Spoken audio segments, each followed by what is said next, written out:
Hello বন্ধুরা, আসসালামু আলাইকুম। আশা করি সবাই ভালো আছেন। আলহামদুলিল্লাহ, আল্লাহর রহমতে আমরা সবাই ভালো আছি। প্রত্যেকদিন তো আগে মাছ ভাজি পরে তরকারি বসাই। আজকে আগে তরকারি বসাইবো, পরে মাছ ভাজবো। তেলটা গরম হয়ে গেছে, দিলাম পেঁয়াজ, কাঁচামরিচ, পেঁয়াজ কুচি দিয়ে দিলাম। পেঁয়াজটা লাল হোক। আজকে রান্না করব রুই মাছ দিয়া। শুক্রবারে আপনাদের ভাইয়া লাউ শাক নিয়ে আসছিল। ওই লাউ শাকের ডাঁটাগুলো অনেক নরম ছিল, ওইগুলো রাইখা দিছিলাম আমি। আজকে ওইগুলো দিয়ে আর আলু টমেটো দিয়ে ঝোল করব, পাতলা ঝোল। পেঁয়াজটা লাল হোক, আমি এখন মশলা দিয়ে দেবো। পেঁয়াজ লাল হয়ে গেছে। আজকে রান্না একটু দেরি হয়ে গেছে, সেজন্য ভাবলাম আগে তরকারিটা ওই চুলায় কষাইতে দিয়ে তারপরে এই চুলায় মাছটা বাইজা ফেলাইব। কারণ অনেকদিন পরে স্কুলে গেছি, সবার সাথে গল্প করতে করতে আজকে একটু দেরি হয়ে গেছে। আজকে তো স্কুল খোলা ছিল।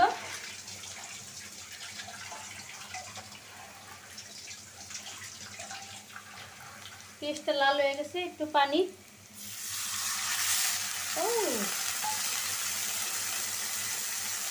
দিয়ে দেবো। গুঁড়া মশলা, হলুদের গুঁড়া,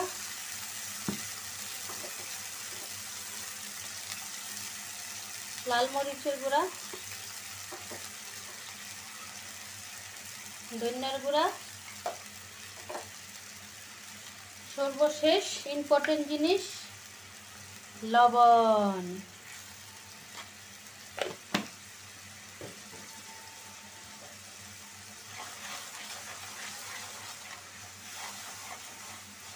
মশলাটা কষানো হোক। আমার মশলাটা কষানো হয়ে গেছে। এখন আমি আলু আর এই যে লাউ শাকের সেই ডাঁটাটা দিয়ে দিব। বিসমিল্লাহ। এখন মশলার সাথে ভালো করে মিশিয়ে নিই। একটু কষানো হলে তারপর টমেটো দিয়ে দিব।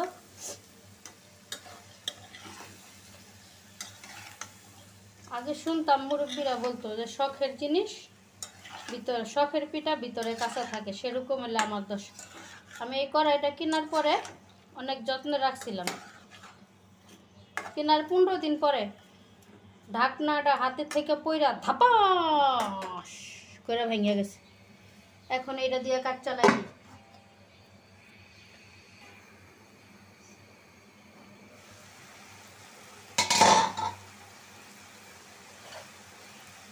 তরকারিটা অর্ধেক কষানো হয়ে গেছে, ডাঁটাগুলো সিদ্ধ হয়ে গেছে। টমেটো দিয়ে দিই। টমেটো দিয়ে ভালো করে মিশিয়ে নিব। মিশিয়ে আমি ওই চুলায় দিয়ে দিব। ওই চুলায় দিয়ে এই চুলায় মাছটা ভাজবো।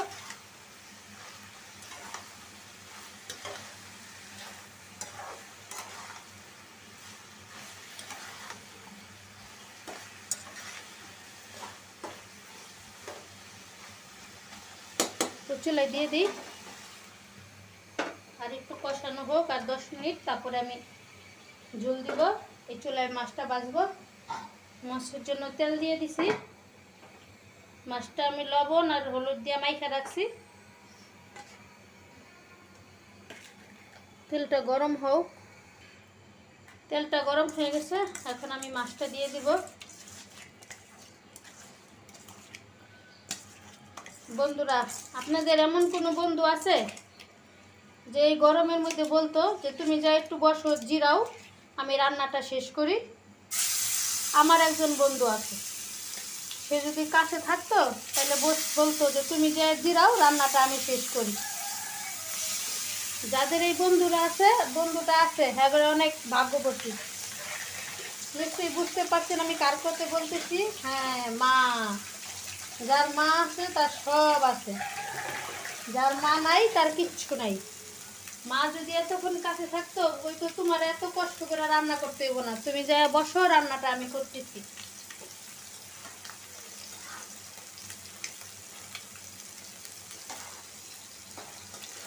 যাদের মা আছে তারা খুব ভাগ্যবতী। আমার মা আছে কিন্তু অনেক দূরে।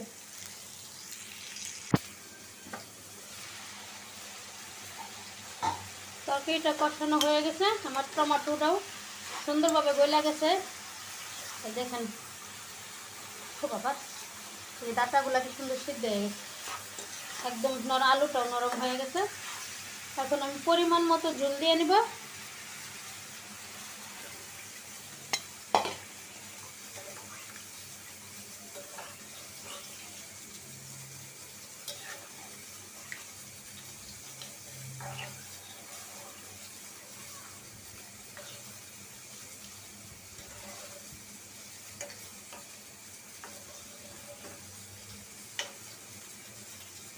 মাছটা চুলায় ভাজা হইতেছে আমার।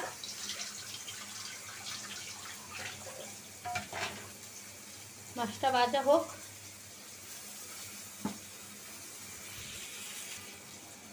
আমার তরকারিটা বলক এসে গেছে, মাছটাও ভাজা হয়ে গেছে। আমি মাছটা এখন দিয়ে দিব। বিসমিল্লাহ।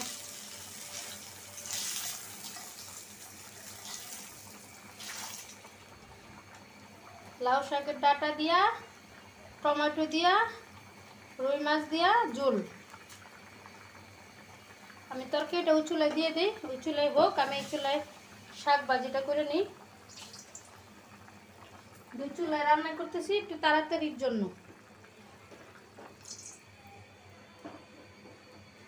দিয়ে দিলাম, আর এই চুলায় দিয়ে দিলাম এই যে কড়াই। তরকারিটা এই চুলায় হোক। দিয়ে দিব রসুন কুচি, পেঁয়াজ, কাঁচামরিচ,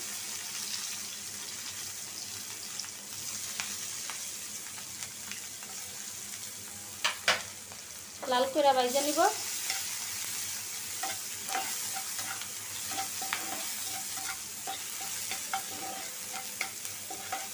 যেই তেলটা আছে ওই তেল দিয়ে রান্না করবো, আর তেল ব্যবহার করব না। পেঁয়াজটা লাল হয়ে গেছে কড়াই। আমার পেঁয়াজ আর রসুনটা সুন্দরভাবে লাল হয়ে গেছে। এর চেয়ে বেশি লাল করতে গেলে তিতা হয়ে যাবে। বিসমিল্লাহ।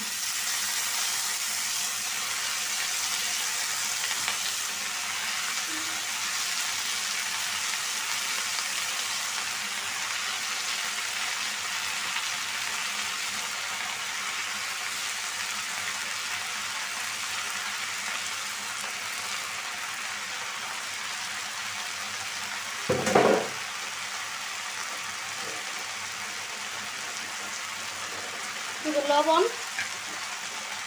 এই যে স্বাদ মতো। শাক অনেকগুলো দেখা যাইতেছে, কিন্তু একটু পরে একদম চিপসা দেব শাক।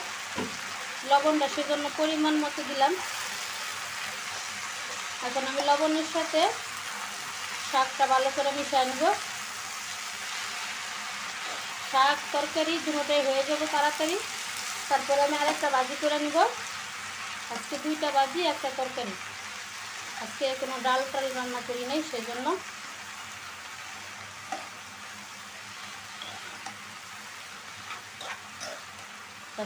শাকটা হোক।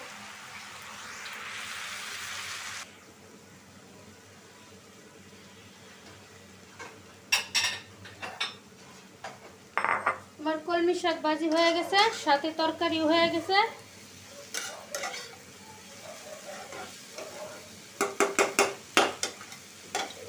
তরকারিটা দেখি কি অবস্থা।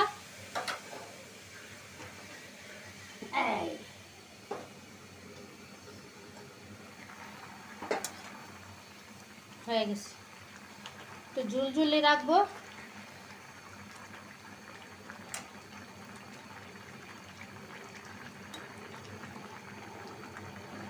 তরকারিটাও নামাই নিব এখন।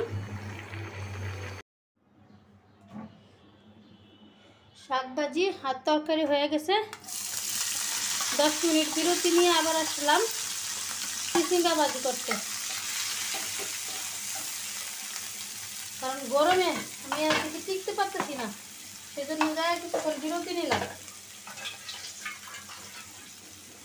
পেঁয়াজটা লাল হোক।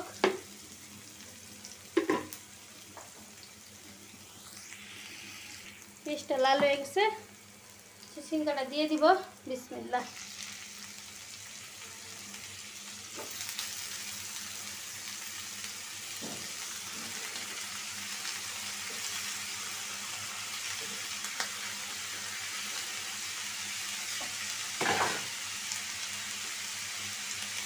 স্বাদ মতো লবণ দিয়ে দিব।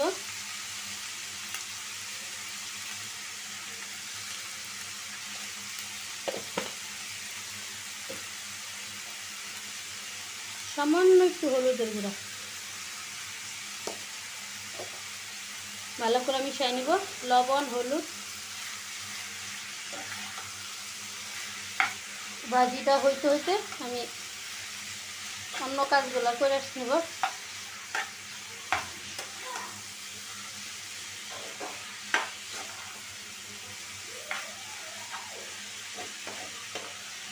ভাজিটা হোক। আমার চিচিঙ্গা ভাজি হয়ে গেছে। এখন আমি রান্নাঘরটা পরিষ্কার করে নিব। বন্ধুরা, দুপুরের খাবার রেডি। লাউ শাকের ডাঁটা দিয়া রুই মাছের ঝোল, কলমি শাক ভাজি আর চিচিঙ্গা ভাজি। এই হলো আজকে দুপুরের খাবার।